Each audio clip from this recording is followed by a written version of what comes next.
Guys, this is New York Charizards continuing the analysis of the UBL season 3 draft presented by the Pokemon Battle and Trade community, and we are now looking at my week 10, which I took on Matthew Tompkinson, now replaced by James Ames Howard, who from what I recall from when Matthew drafted this team before was a whole series of monsters that was going to be difficult to break. It had Dragonite, had Ninetales, had has Infernape. I believe this is Mega Sceptile, and Hexerus, which while it needs some setup, can still be formidable and can be problematic.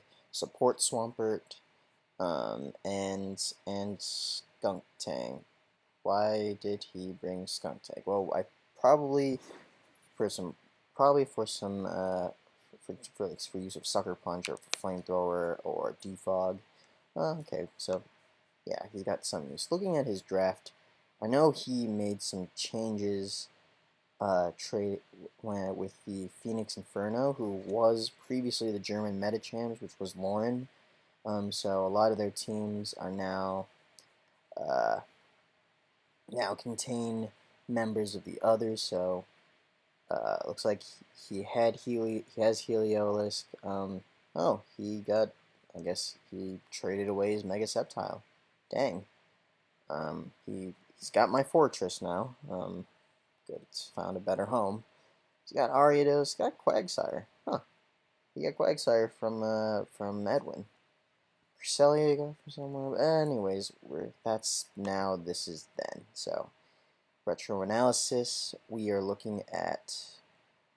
I believe Matthew drafted Veil Offense at the time, so that's what I'm expecting out of this Ninetales. Um, Now, because he had Mega Sceptile, that's where this is one of my newer additions. This is when I finally dropped Slurpuff, who was taking up space, and got Frostlass in it. So now he could start with anything. He might lead with Ape, might go with go have the Scarf set with U-turn, so we can scout out what I've got. So let's see what happened back then. Oh, he leads Swampert. All right, so put him on the defensive. I could throw a Leaf Blade right now, but I don't. But he responded in kind. So now he sends out his Skunk Tank, and I've got Suicune. I can't poison him, but he can't really do much against me. I go for sub to get out of the way. Now I believe his Ninetales has Freeze Dry. He sets up the Aurora Veil as I expected he would. I'm taking snow damage.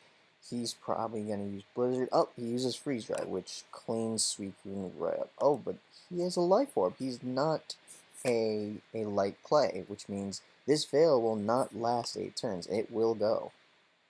So let's see what he does. He's going for Nasty Plot, which means he's trying to intensify his attack and trying to take out my Suicune right away. I think he does in this one.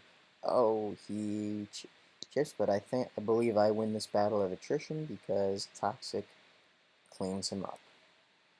Now he goes for Sceptile. Now, how I responded to it, I stayed in. At this point, he was kind of just gone. I didn't want to lose. I didn't want to risk losing anything else. So I believe, and looking at the rest of the team, I believe Suicune might have been good for Skunk Tank, but I think maybe Haxorus. But at this point, he's got something that can attack everything else, and I need my team. I need to lead my team. So I'm sorry, Suicune. I believe this is where I did let you go. Oh, no, I didn't. Guess I must have saved Suicune for taking a hit for something else so I could revenge. Alright, alright.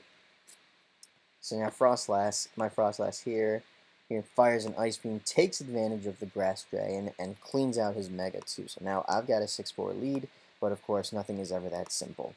Now, he played this very well.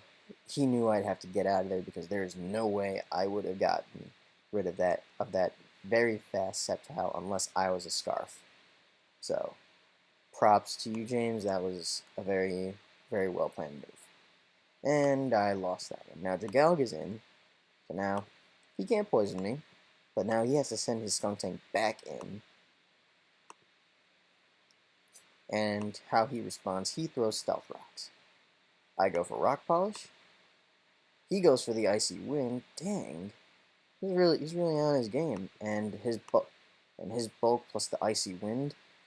You know, it's a move that I don't associate with too many mons. I know Keldeo is a big one, proponent of Icy Wind, but I did not anticipate that Swampert would be using the Icy Wind, so that really got me. Now I send in Kartana, who is faster than Scarf Ape, who is faster than everything at this point. So now I'm forcing him to retreat, and I go for the Sacred Sword to cut into him.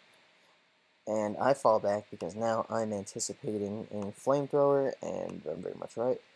Because I believe I looked this up once, that how many Poison Mons could learn Flamethrower, and Skuntank showed up.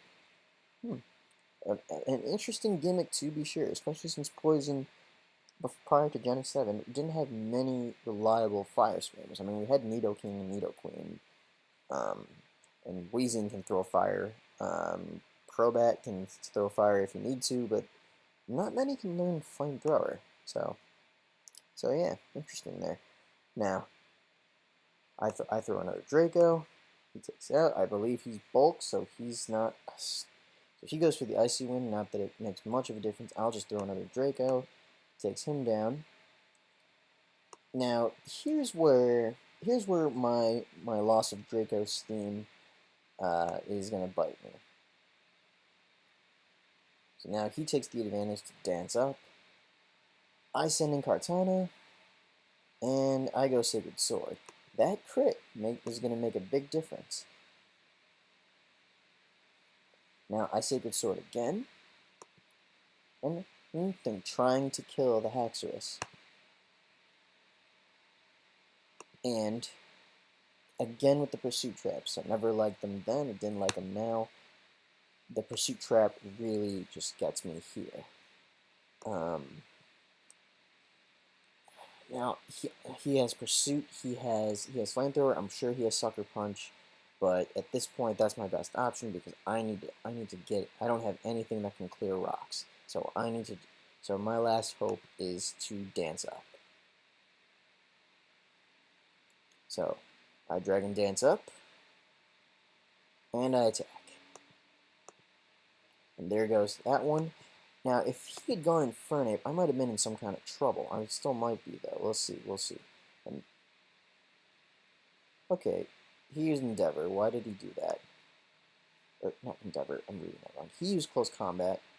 He did that, which I think was the misplay on his part, because at this point, he softened himself up that I don't need to use Draco Meteor, and since he's faster and he's locked in his Scarf, he has no choice but to throw another Close Combat, which is gonna drop his stats even more, and make himself more susceptible to Sludge Wave, which is already one of my powerful attacks with adaptability and stab boost and high special attack. So if he had clicked Earthquake, I think he might have either just KO'd me, or it would have been close, which would have forced me to use the Draco. So I'd have to calc to be sure, but I think when he clicked Close Combat, he kind of locked himself into the loss.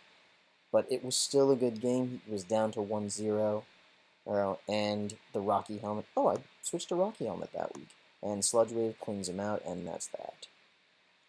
A solid match all around. Came with some interesting tricks. I was able to. He got me with Pursuit Trap on a couple.